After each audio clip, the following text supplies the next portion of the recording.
All right.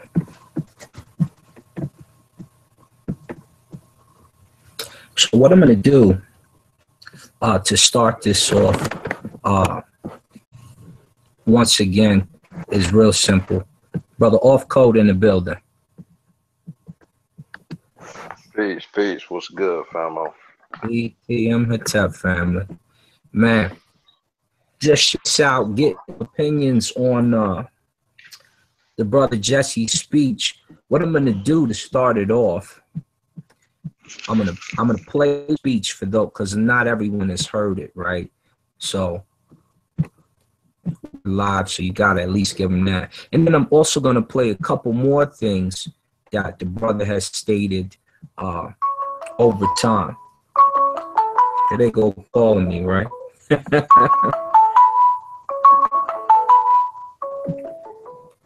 Who's calling me? Hold on 1 second, brother. Off call. We still official. Yeah. Gentlemen. Oh, you're crazy. Yeah. They crazy over there. We sticking to what we doing over here. Trying to call me to that old wild hangout.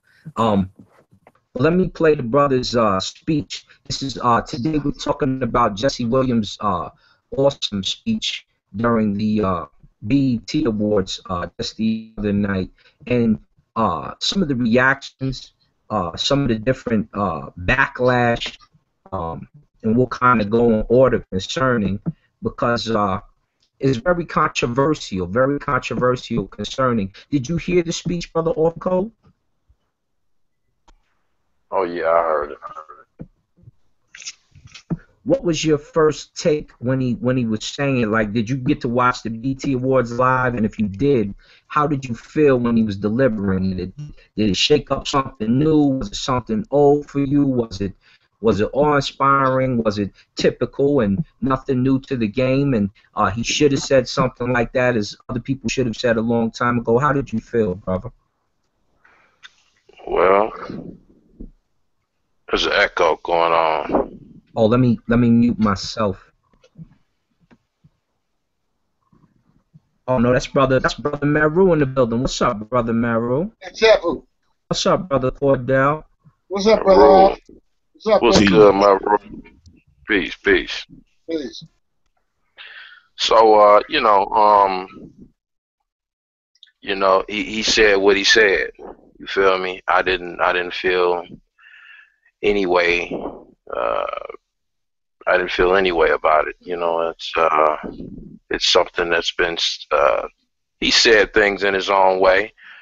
However, you know, it's really nothing new that hasn't been shared, you know, with so-called black people for a long time now. You know, I don't. For me personally, I don't have anything negative to say about it. However, you know, the question would become for me: what did we learn? Right. What did we take from the speech, brother Maru? Did you hear brother Jesse Williams' deliverance at the BET Awards? Did you hear it live? And if you did, how did you feel after he made statements concerning the state of African Americans or black people or whatever you want to divulge yourself as in America? I didn't see it live, but I saw it the next day on Facebook, and I actually saw the follow-up today. And the brother went in, saying what we all feel. He vocalized it. So, you know, that was proper. As far as I'm concerned, proud of the brother. Speak up. Especially the economic thing that he said, you know what I mean? You know, kind of put the burden on the brothers that's pocketing the loot, benefiting off of this system. Right. You know what I'm saying? Yeah, right. That was proper. Brother Cordell, did you hear the same speech? How did it move you concerning? Actually, I didn't even get to hear the speech yet. I've been hearing people talk about it, but I haven't heard it myself yet. So that's why I'm digging it up right now. Look, for Right, brothers bet. like my brother Cordell, who didn't get a chance to hear Jesse Williams go in, but I am going to pull it up here and play it live for you in just a moment, because I think it's very awe-inspiring for the youth, for some of us older folks, if you will, the elders, if you will. We've heard things like this. We've seen it.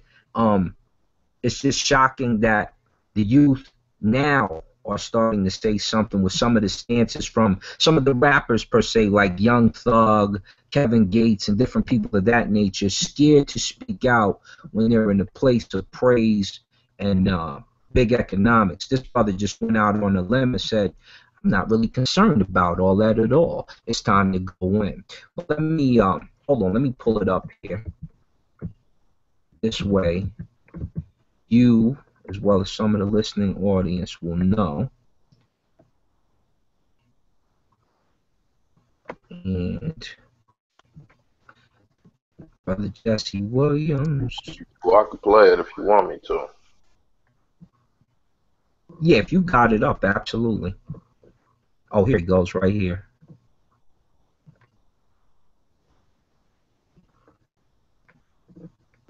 Get this thing popping. One thing I can't stand about a computer is it doesn't move when you want it to move.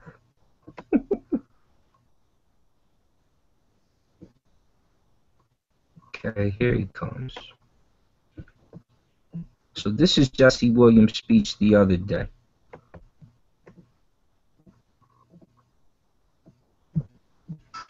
This is your break from the office ways. So hungry you can't delay. Can y'all hear that? You're changing it up during the day. Good morning, lunch. Good morning, all day breakfast.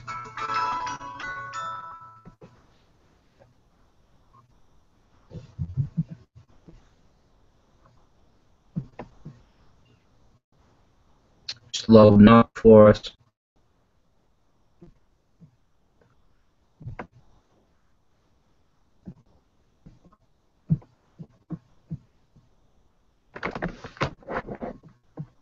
Here we go.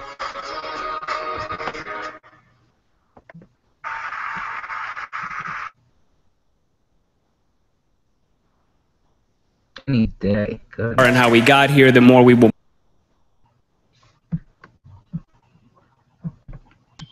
I'll just play it for you, famo.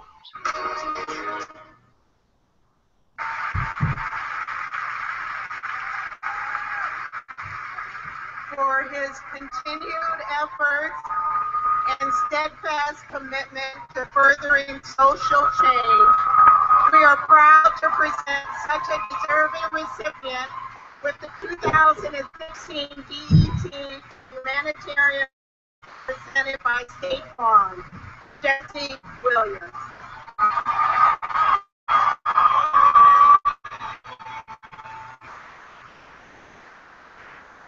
Thank you, Deborah, BT, thank you, Parker, Harry, and for participating in that. Before we get into it, I just want to say, I brought my parents out. It's breaking up real bad this year. I'm sorry, brother. To focus on comprehension. You got another copy? Yeah, I got you. Hold on.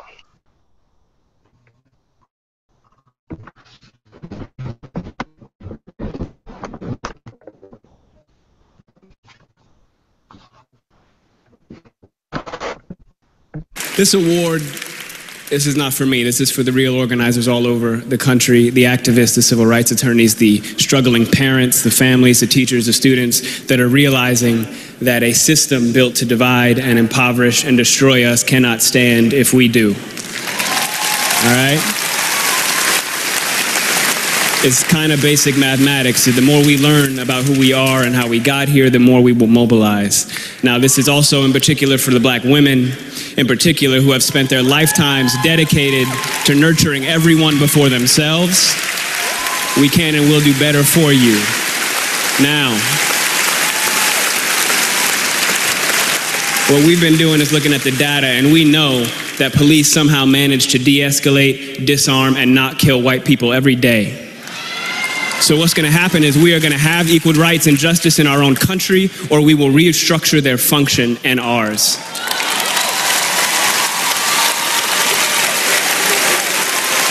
Now,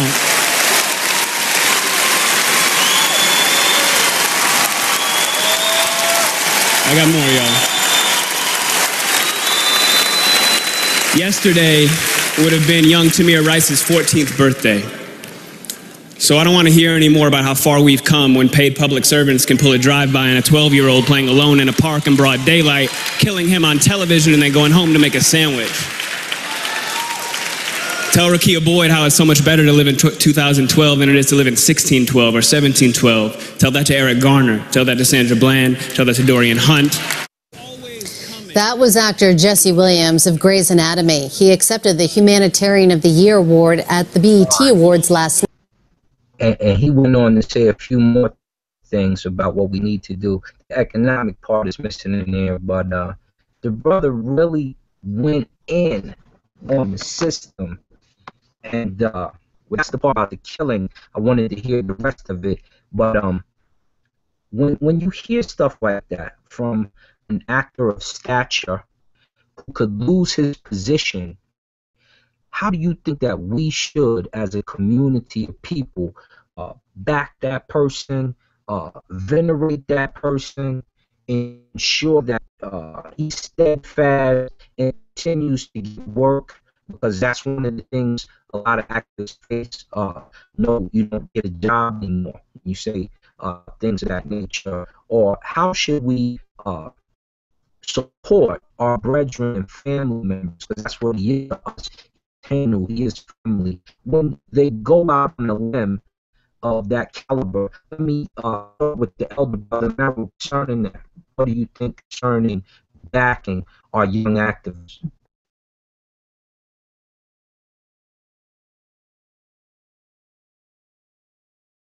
We'll wait for Merrill. Merrill probably doing something in the back. My brother Cordell, go right in, please. Yeah, I think, I do agree that we should back, back the celebrities that do speak out, and also hold them to their word, because we have a lot of people that speak out, or they so-called seem like they're speaking out, but they're not. But the people who are genuinely speaking out, I think they need the backing from the community. Absolutely. Welcome to our brother Suarez. Brother Off Code, when I say things like that, how do you think that we should support these people, or should we support these people when they go out on a limb to back us concerning situation of that nature? You were breaking up real bad, Famo, so we can't really make out what you're saying too good. Can you hear me a little better now? A little bit, yeah. So concerning actors and activists who go out on a limb for us, how do you feel that we should back them concerning the situation? Should we be back away from them? Should we accept them? Should we go out on a limb to make sure that they're okay economically going forth, etc.? How should we react to them when they make speeches that are necessary in the public? Just did?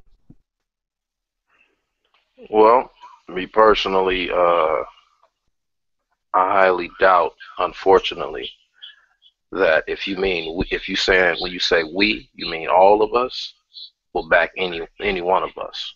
As a black unfortunately. African community, yeah, as a Yeah, community in America. yeah, unfortunately, I don't think there's going to be, I don't see any evidence that we will back each other, whether it be an activist, actor, anyone going out on a limb. Unfortunately, you know, for those of us who will, attempt to so-called back him up, whatever that entails, I think that they'll do the best they can. Um, I mean, that's pretty much all I could say about the whole scenario, because this kind of harkens back to, for me personally, the thing with Beyonce, the thing with Kendrick Lamar. You know, great they did it, but however, I think that we missed the point that whatever they did, the white people who run those corporations and those platforms, they allowed them to do that. So it might be possible that whatever they say, these individuals don't see these things as a threat. So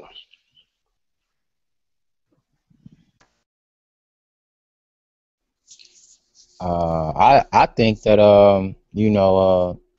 adding on to what Offco just said, I see it as not a threat. And then go back to business as usual. In a feel good session. I'm not saying that it's not needed, and all positive things that or all suggestions that are made by our Hollywood stars, or just our just our star activists, if you want to call them, that's the message. Yeah, I think that that's great. I think that we also should have a heavy eye on those too, because even though like the brother O said with the Beyonce, I mean, what was it, just a few weeks ago? She came on stage with with the gay flag as a costume. So it's like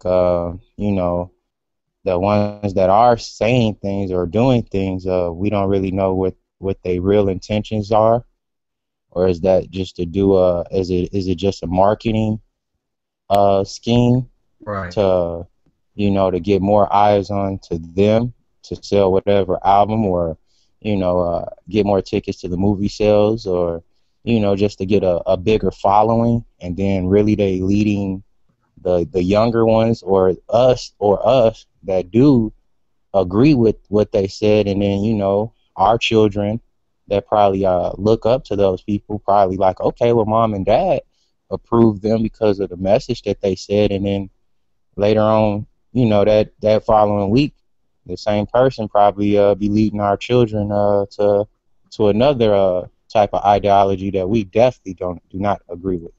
Right.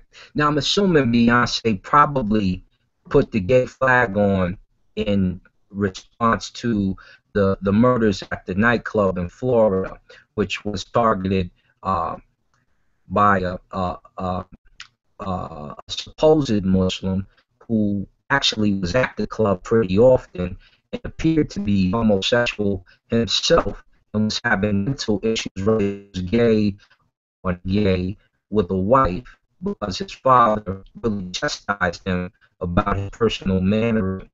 Um, but I'm assuming she wore that because of that, like in response to that. Whereas with the situation with Jesse, he's speaking on us. He's speaking on the 1,800 shootings in Chicago. He's speaking on what happens in North Camden on a regular basis. He's speaking on Black America being murdered in the streets, and in particular, talked about the big cases with Tamir, with some of the different people who have died, Eric, and what have you, some of our fallen soldiers. So I'm definitely with you concerning when we say specific people may turn around and do something crazy ideology-wise later.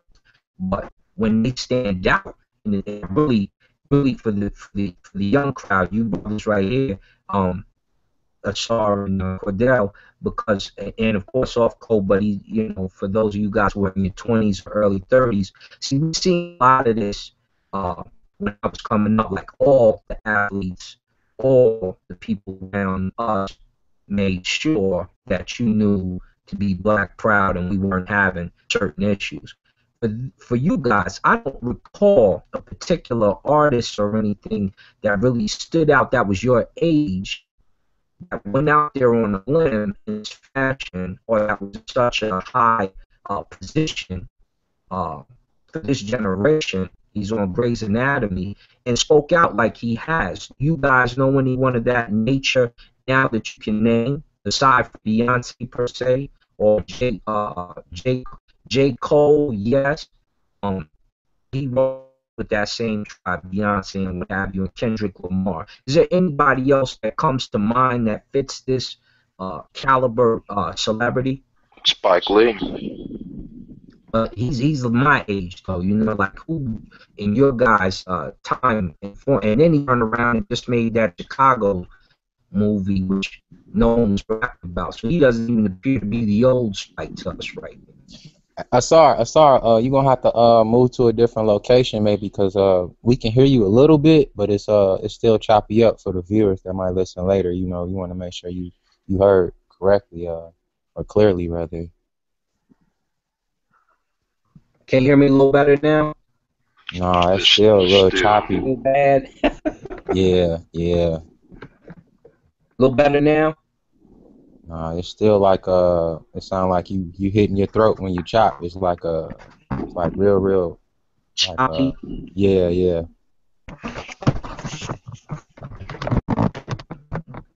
Let me try to find my microphone. But go ahead. Technical difficulties. All right. No. In this generation, no. I want to say I'm pretty sure. Well, me and Cordell, and I'm pretty sure Off Code a little older than us. The only one that we did have that that kind of touched on some things and kind of was somewhat against the system was Tupac. And after they assassinated him, or he was killed, I think other artists was scared to even touch on that ground, or even to go as far as him, as far as to speak about it a lot, as much as he did. Well, we had Cat Williams more recently, but they destroyed Cat. Yeah.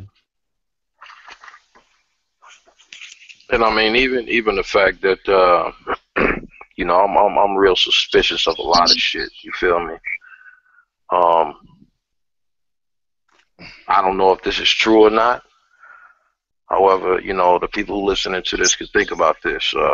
Like the only people who kind of praise entertainers as if they're our leaders, you know what I'm saying? Or if they're, not saying the information can't come from any place, because it damn sure can. However, it's like we're the only people who follow entertainers. I think that's something worthy of analyzing. That is very true. Very true. I think a lot of the reason why a lot of the community looks up to celebrities is because, materialistic things first, but then they're in a position to say things or do things that a lot of us aren't able to. And the sad part about it is when we'll be the first ones to say, but if we were in that position, we do something different. But as soon as we get into that position, we don't do shit differently.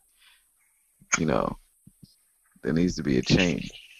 I mean, that definitely is a point to consider right there, what you just said, Famo, Cordell. You know, however, you know, you would think that they would be in an even more sticky situation. Dig what I'm saying? Most of us work these fucking jobs and shit that don't pay us the amount of money that these people are dealing with. So either somebody okays this type of language, right? Or they really do, or they really are going out on what Sar said, out on a limb. You know what I'm saying? And I think we'll be able to see that uh, as this shit progress. You know, if he's really going out on a limb, because you'll tell. You know, certain people will say, hey, you know, we don't want you here. You know, don't want to give them work and whatnot. We'll see. We'll keep our eyes open. Well, yeah, you gotta look at examples like I would say like Dave Chappelle and Eddie Griffin when they start speaking out about certain things. You know, they try not to go in extreme detail. Or one thing you can see from a lot of their interviews is even if they went in detail, they would never say the name of who's behind it. They would always say they. You know what I mean? They would always keep it pretty vague. But you see that those people, even Dave Chappelle, when he was about to reach a pinnacle, he had to step back. You know what I mean? When he was about to reach a certain amount of money, because that's when they come at you. When you start making a certain amount, you know, they come at you, and it's not like they're coming at you to be a partner. It's like you're gonna be a person that puts out the symbols for us. You know what I mean? Even if you don't know it, we're gonna put them in your video, or we're gonna ask you to talk about this subject, opposed to what you want to talk about. But people like Eddie Griffin and Dave Chappelle they got famous, but they stayed under that I guess threshold where they start approaching shit. So let me ask this. Can y'all hear me better? Yeah. Okay. So let me ask this, because with him risking as much as he's risking, there should be a safe haven bill. And I've always said this because we watch a lot of ancestors. We just watched Dr. Ben get buried. We also watched the other brother get buried without the same royal situation. And even Dr. Ben's situation, there was not enough money to bury him per se without the donations, in a proper fashion. But when you look at the Tipperary that pass away and some of the people that uphold us over the years, shouldn't there be some type of rest haven for them, or some type of security blanket that we have throughout our community in case, backfire? Because as we're about to get to, some people are contriving this as a racist rant as opposed to simply stating facts and stepping up for the black community. Well, I think for those people who are using it, talking about, saying it's a racist rant, right? Whoever that may be, whether it be white or non-white, right? I think we need to consider that. Do we really understand what racism is? You know what I'm saying? Exactly. I don't really see any evidence that there's a statistically relevant amount of us who take time to really understand that versus taking sound bites from what we see on television and shit, as I did. You know what I'm saying? I'm not saying I understand it totally. You know what I'm saying? But I'm a little less confused about it. And I think that's something that needs to be put on the table right there, because if they can define it for you, that means whoever's saying that shit, they're steering the conversation. It's a false narrative. And a lot of times we just go along with what's being said.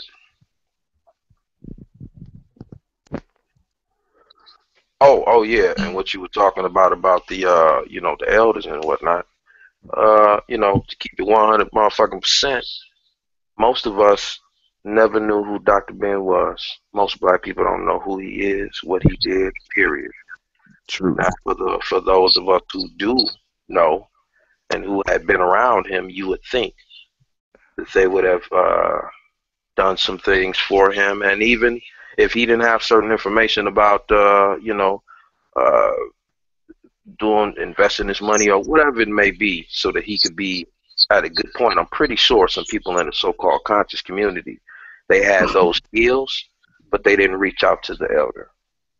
So I think that is a definite topic for discussion, amongst the people who claim that whole conscious community thing, to have a conversation about it.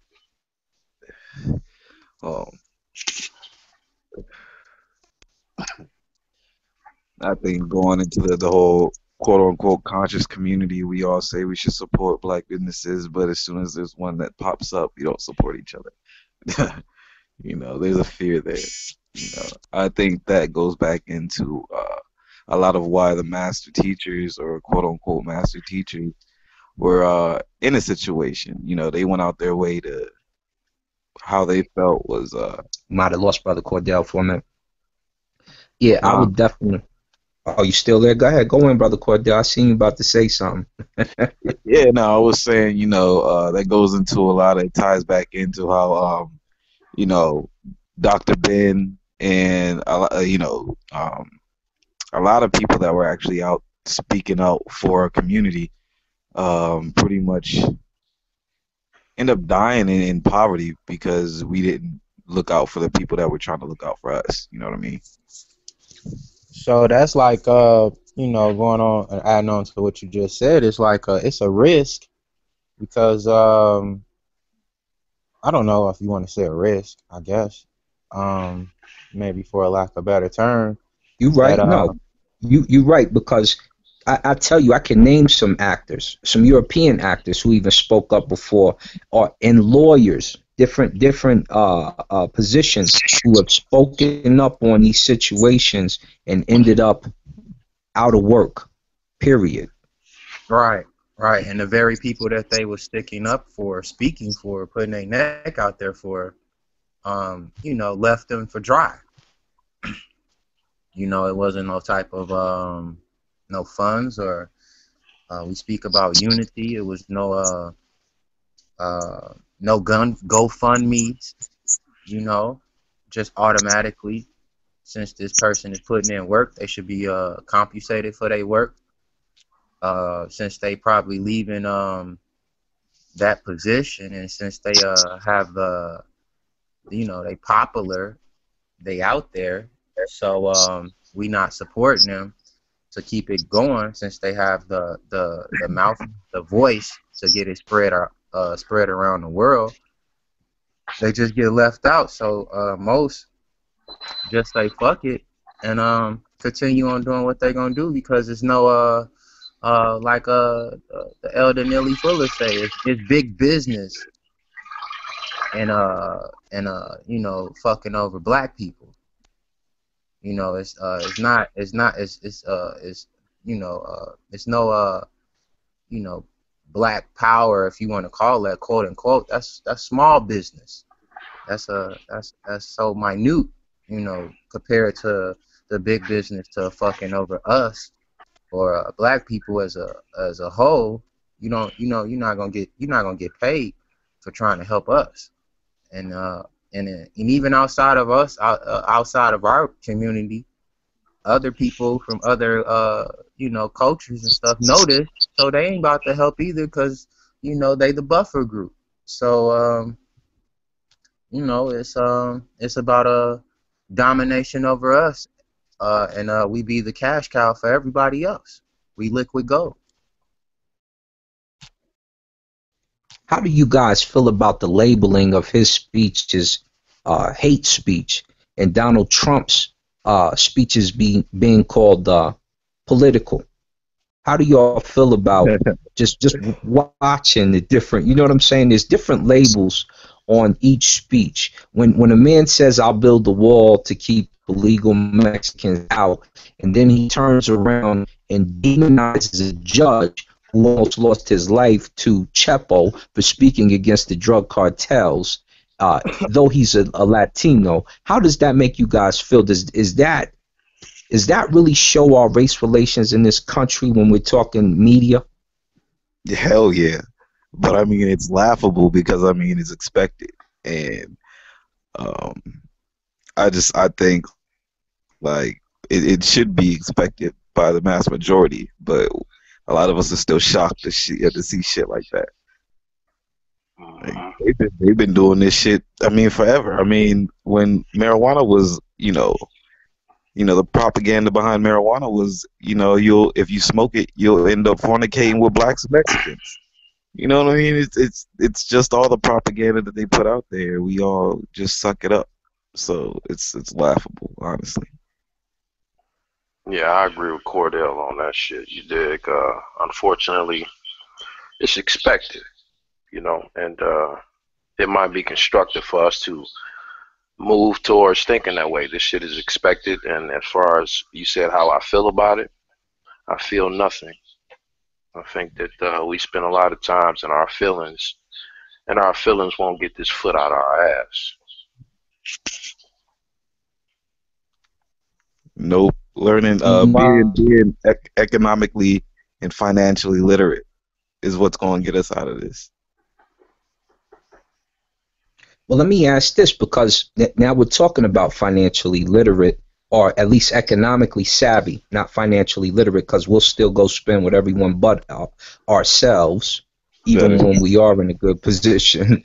But when we get there, like the gentleman we're talking about, or some of the famous football players or basketball or whatever the case, or doctors and lawyers, let me not leave them out because we got a lot of those too.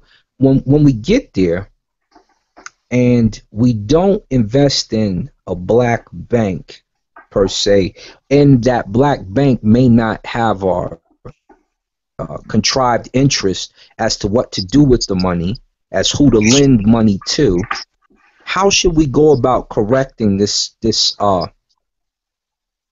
creating an upheaval to bring us into a financial fold where our dollars circulate amongst us about 6 times before they leave our community? Me personally, I'm not the one who says that we shouldn't be fucking with economics, because unfortunately that's all the fuck we got, capitalism, right? And black empowerment is just a euphemism for capitalism, right? Like I said before, though, unfortunately that's all we got. So, those of us who can get that, who could give understanding about that in our current situation, that's cool, and we should take advantage of that, being that it's the only option we have right now.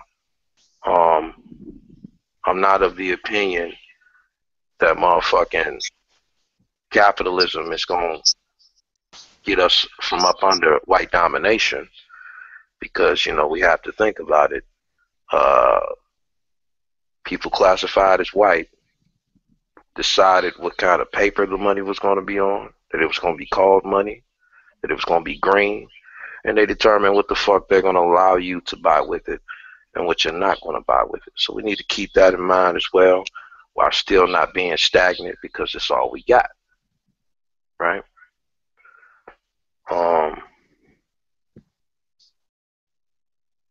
That's a pretty deep point. What if we put our focus? See, he said something important. He said we will change how they police us, meaning we will change how they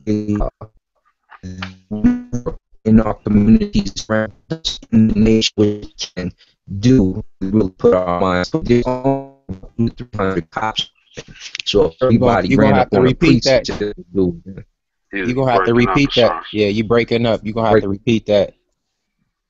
So, he's. Can y'all hear me a little better now? Yep. Yeah. Okay. So, he said something pretty important. He said we would change the way the officers maneuvered in our countries if things like this keep happening, basically. There's only 200 to 300 officers a precinct. So to say, if we all ran up on a precinct, there would be a problem for them. But just looking at that, does that mean we need to change our mindset from money to, say, weaponry? Or how do we go about changing? Is it voting? Should we be voting where our money goes? Should we be making? How should we change how they deal with us perpetually on a day-to-day basis. It continues to happen. I did want to add one more thing because I forgot to add this one, which you was last talking about, right? You're talking about group economics, right? There would be no group economics without creating a fucking psychology within a nice amount of us. Okay, so we could talk about group economics all we want, but until we begin to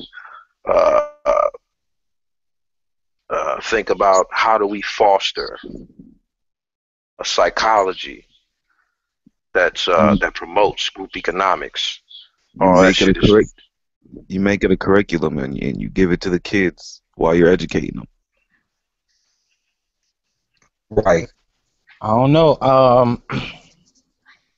I agree when he said, you know, some type of psychology. You know, here in Chicago, you know, we have gang culture here, so it is what it is.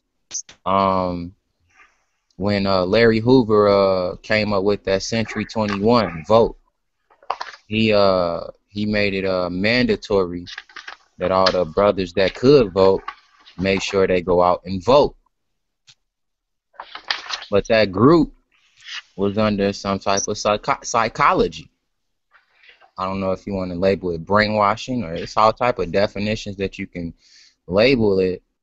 But they had you know, they had a creed, you know, it's all is one, you know, so they moved as a unit, in whatever direction that benefit the whole. We as a whole, it's hard for us to, you know, even look right now, it's hard for us to even get 10 individuals right here on this hangout. So, you know, it's a lot of work that's gonna have to go into it, and we gonna have to you know, create something new that you know, that all of us can reach, you know, or a goal that all of us can you know, have tunnel vision to look forward towards, and no matter what differences, we all still focus on that one goal and willing to die for it if that happens. So, you know, it's gonna have to be some psychology going on. It's gonna have to be some it's a number of things that's gonna have to go on before we can even really answer that question, to be honest. Because if we ran up on the police department, like you said, it's 200 to 300. The neighborhood I was from, we had 250 people on count. So, you know, but they was under some type of creed or some type of psychology, to where they had to move as a unit, or else it was gonna be some type of consequence behind it. So since it's now in that same neighborhood, it's no type of consequences, and that's why you have so many mass killings in Chicago, because it's a whole bunch of Indians and it's all the chiefs been locked up. So and then nobody's taking no violation, and we all had a, even though outside of that organization, I'm talking about as a community, that we ain't taking no ass whoopings from nobody, and ain't gonna be no type of repercussions if we don't you know, go ahead and band together and do what the whole group trying to move towards as a goal. So since there's no type of repercussions or no type of you know, no type of you know, Violation, what's the word? probation when somebody does something out of pocket. What if Exactly. what if the new method was to disclude that particular person from doing business with the unit, as opposed to swinging? Because you're not just going to swing on a grown man without a problem. But if we say, oh, that's how you doing it? Okay, everybody disclude yourself from him for a month or two. Let's see how he does on his own. I don't think that can happen, because nowadays people can't even be open to you know, accepting someone else's opinion. Like, look at the rap industry. If somebody says that I don't really fuck with Drake music, oh, you a hater. All these labels get thrown at that person, and really that's just that person's opinion, and it's not saying that person don't like Drake. You know what I'm saying? He'd probably be the first one to smoke a blunt with him and chill and, you know, do whatever else, you know, activities that it is that males do. It's just that I don't fuck with his music. now we don't even have you can't even be an artist and or another artist and have an opinion about another artist. So it's like nowadays we have this it's like this shit in the air that if you want to disinclude somebody or even say something about somebody else or just state your opinion, you're a hater, you're blocking, you are these negatives. So a lot of people just keep their mouth closed because they don't want a label put on them. So to disinclude someone or to just stop their currency from flowing or whatever, or stop their movement, is going to be a whole band or half the group that's going to ride with them just off the strength that the type of thought right now, ideology right now. You can't go against one person because he a hater if you don't like. It's a different generation. So I don't know what unethical tactic that we don't have to use. Is just I don't know. We still finding out solutions. I mean suggestions, and it's good for conversation. They don't see the psychology in the movement. It sounds like they're indifferent just to be indifferent, as opposed to really having a reason why not to do something or why to do something. So I got you.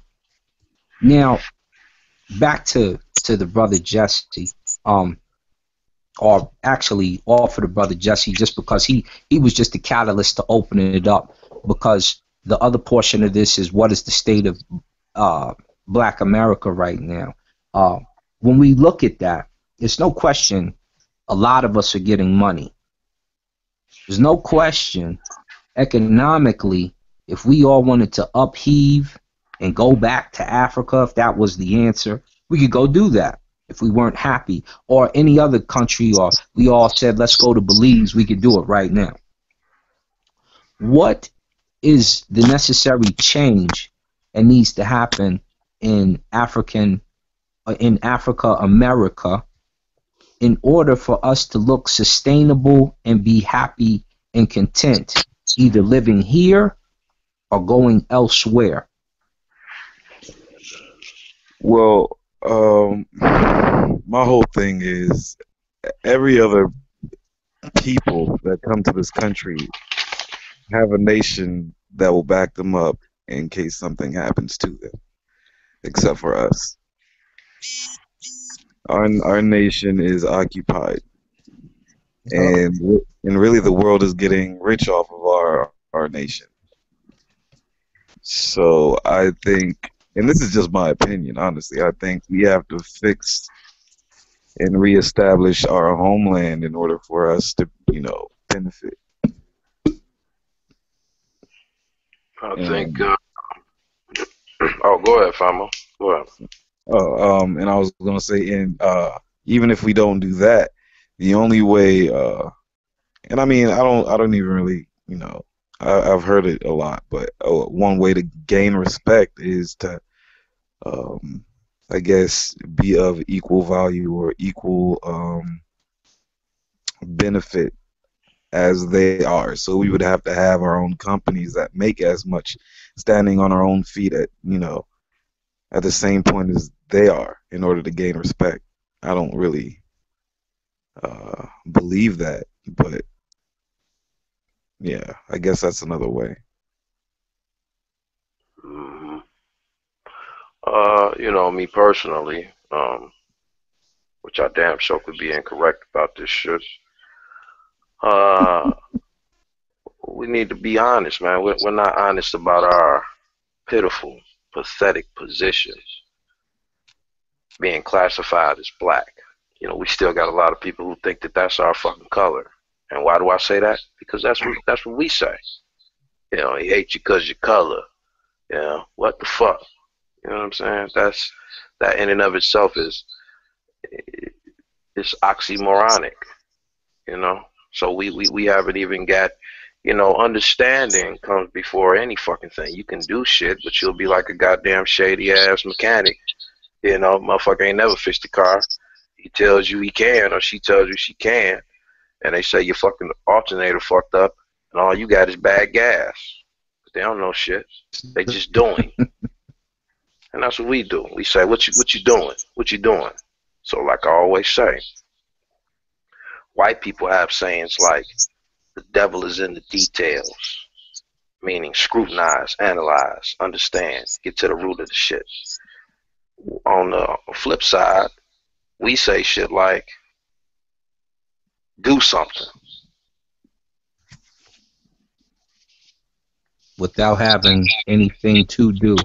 Right.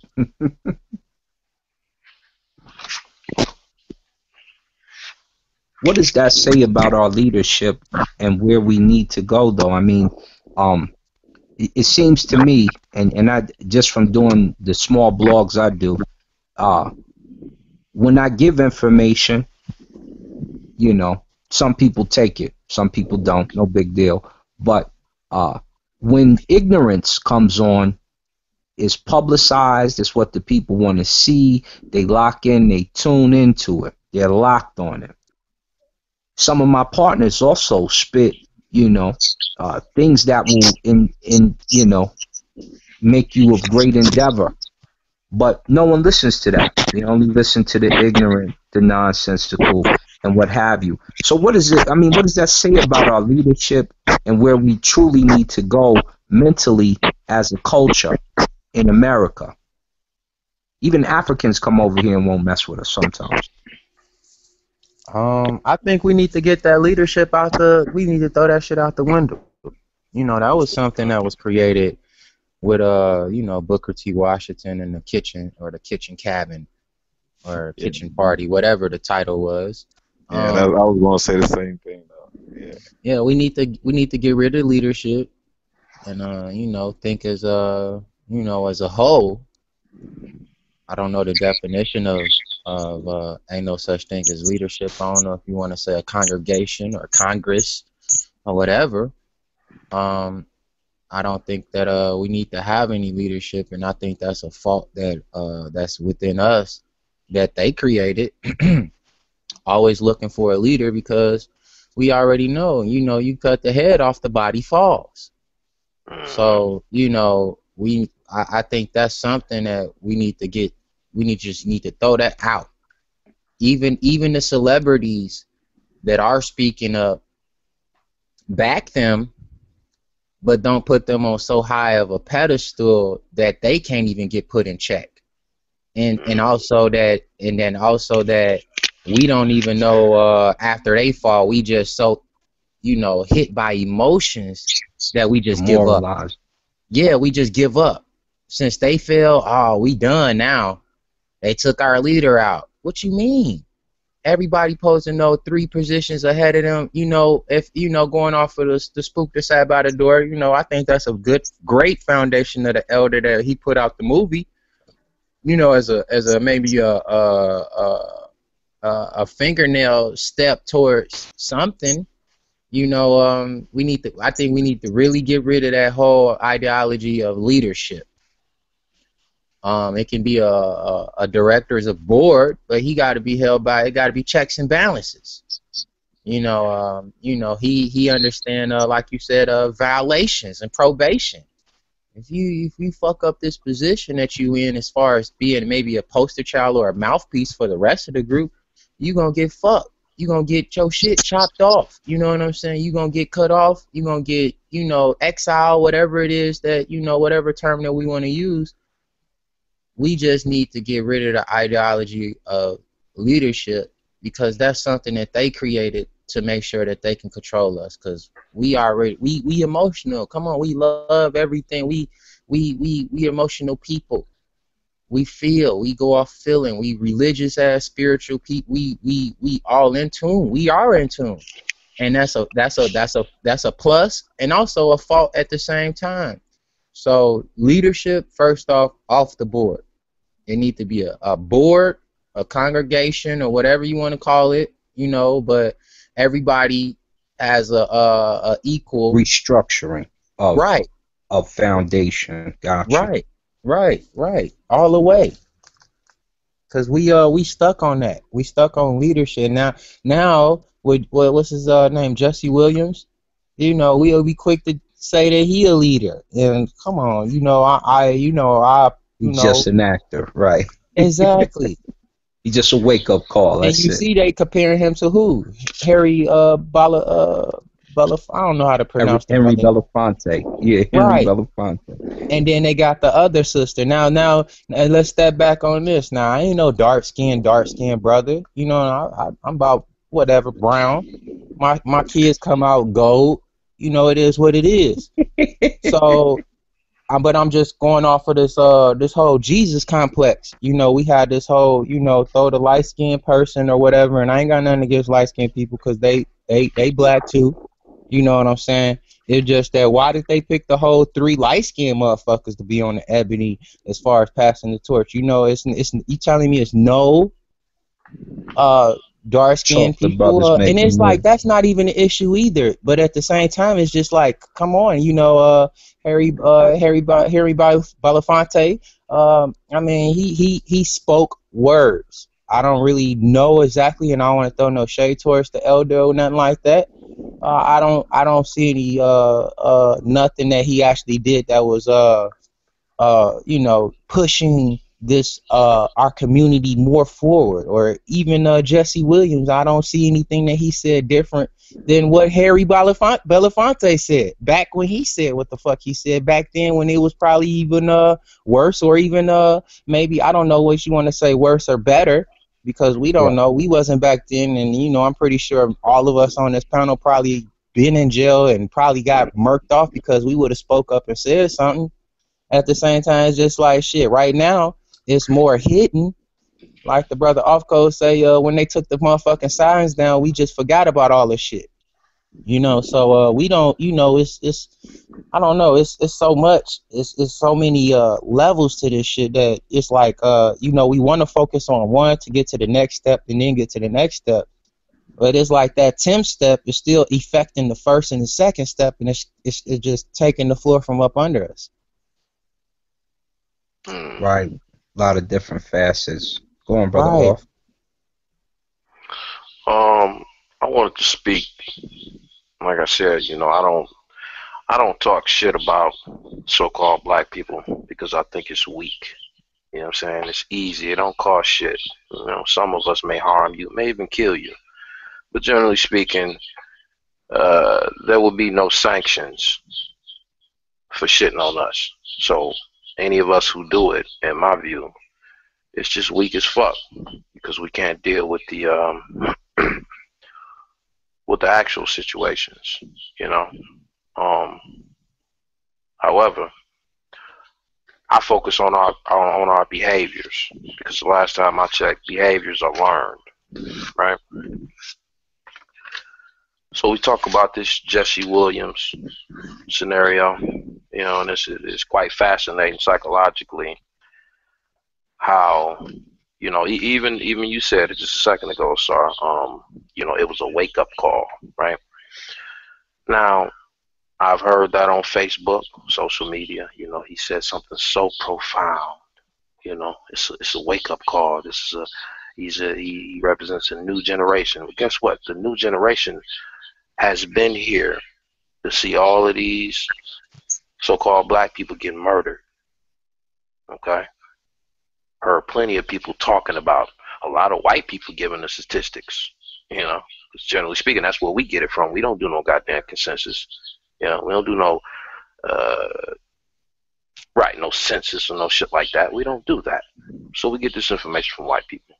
So they give it to us and we talk about it. Now, if that's not a wake up call right there, all these motherfuckers getting off and shit, for us to even think that this person making this speech is significant, I mean, whoa, I don't know.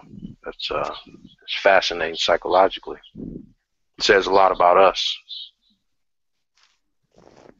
In the state of Black America or African America or whatever type of America or American you consider yourself to be, or even if you don't consider yourself an American, you're just a citizen over here. Absolutely.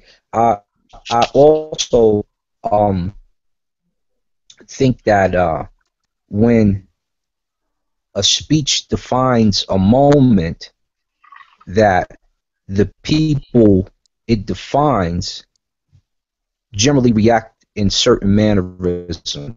In the past, uh, when someone gave a big speech, like after the LA riots, for instance, when the LA riots popped off, like the whole nation, if you were black, you felt a certain way.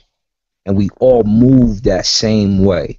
And you would go to school, and we all moved that same way.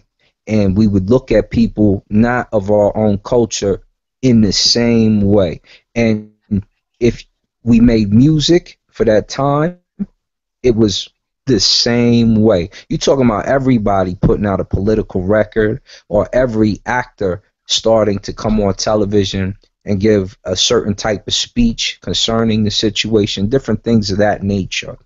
It's different for this culture, and it's different for this movement here, this youth movement here. What will be the gelling pieces to make this youth movement different than the others? What do you guys plan as young men yourselves to put forth to the world concerning our status here, and what should identify your generation? Because they're gonna name it. I think they already named you, Generation X or something like that. I'm not sure if that's you guys, or I'm right after the baby boomers. I can't remember what we're called, but what Yeah, should be the I think we're defining Generation X. Yeah. So what should be the defining moments of Generation X? Should the black people in America build something of exemplary status? Should you guys put all your money somewhere and start to develop some type of system for schooling? What should be the defining moments for you with this new development? Oh, my idea personally would be the same thing that's corrupting the minds of the youth should be the same thing we use to regain their minds, which is entertainment, music, and education.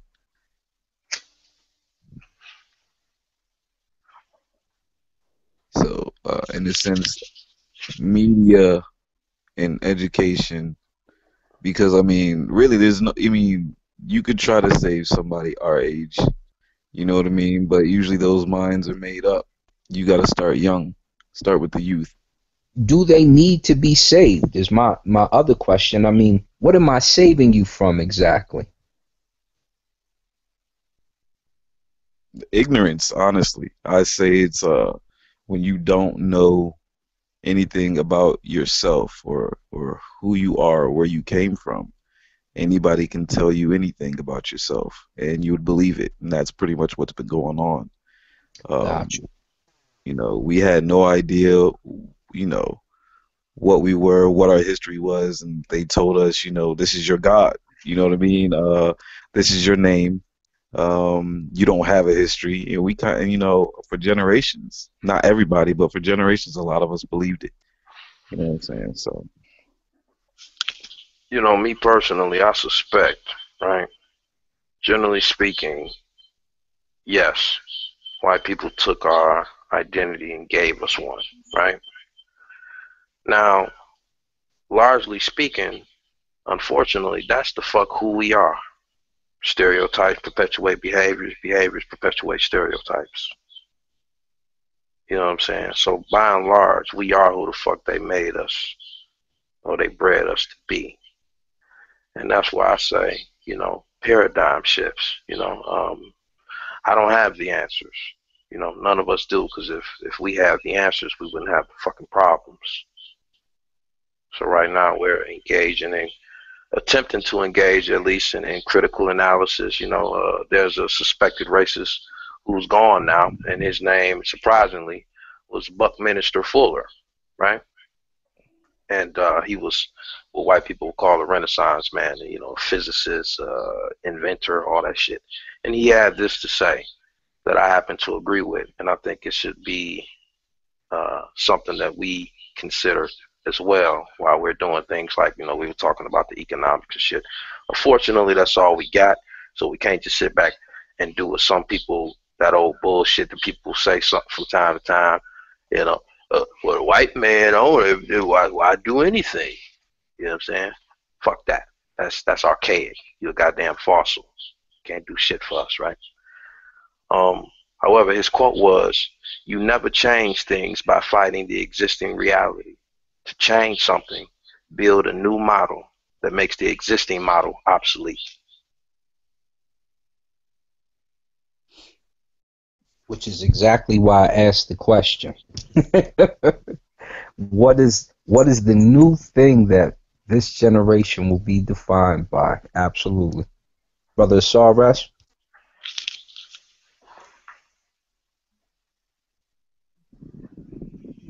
Brother stepped away. But yeah, that totally makes sense. I think I'm just going to chime in real quick as before I even ended. Any last comments, gentlemen, concerning the subject, concerning the brother Jesse Williams, concerning the state of Black America? Brother Cordell first. The only thing I really have to say is I wish there were not just celebrities, you know, and athletes, but more people that were willing to speak out, you know, and not just speak out, but actually come together and were willing to do something about it, more than just when somebody says, let's march and we'll meet up in D.C. You know what I mean? Because we have millions of people that go out to do that shit, but as soon as you like stand behind somebody, stand behind your own, nobody's gonna do that shit. Brother Offco. My last statements is in regards to the speech that Jesse Williamson made. For me personally, it's persona non grata. It doesn't really matter. And I'll say that understanding is demonstrated. That's it. Brother Sarves. I think he got caught up over there. Well, to the listeners out there in YouTube land, ETM Hatap, Shemem Hatap, Uncle Josanev, life, strength, and health. And we wish you all the best. And this is Brother Assam Card tuning out.